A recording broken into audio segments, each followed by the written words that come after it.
Well, the Muslim ban was sprung on us just days ago. Our current administration says our vetting process is weak, and so they banned 7 Muslim countries and all Syrian refugees. They must think our immigration border process looks something like this. And you know what, America? Maybe they're right. As long as right on the other side of that wall, there's 18 months of vetting, pre-registration, UN interviews, refugee status approval by the UN or referral vetting, an interview with the State Department, 3 separate background checks, 3 separate fingerprint screenings, 2 case reviews, in-person interview and approval with Homeland Security, screening for disease, cultural orientation classes, resettlement agency approval, multi-agency security check when you depart, and final security check and again when you get here.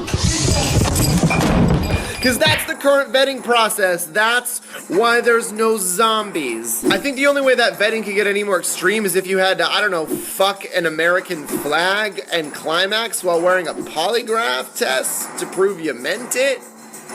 Would that be enough? Look, the reality is most born and raised American citizens would fail our current vetting system. I mean, I know I would. And have you ever thought about harming an elected official or politician? Well, our president is a self-proclaimed sexual predator, so yes. I'm the problem in that equation. So, turns out this country already has an 18-month-long vetting process. That's longer than Donald Trump's entire candidacy for president, and all he did that whole time was complain about how over-aggressively he was being vetted. In fact, now that I think about it, Trump and immigrants have so much in common. They both spent 18 months campaigning for themselves about what they could do for America. They do 3 interviews, countless background checks, vying for endorsements, and have constant assessment. It's so similar. I mean, the only real difference between Donald Trump and an immigrant is that an immigrant needs 100% of the votes to get approved. Oh, and they pay taxes too, so I guess that's 2 differences. Oh my god! Donald Trump's not like an immigrant at all. He's more like a corporate refugee. If you think about it, everything he's ever known keeps chasing him out, even his wives. For decades, he's been pushed from one conflict zone to another. Business after business explodes into rubble or gets abandoned from corrupt leadership or financial ruin.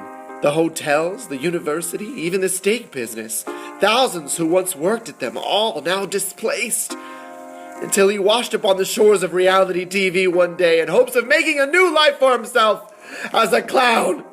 Oh, and now it all makes sense. See, Donald wants to extreme vet immigrants and refugees because he proved that America still doesn't vet things thoroughly enough. And how did he do this? Because he's a tax-dodging con artist corporate refugee and he got elected president.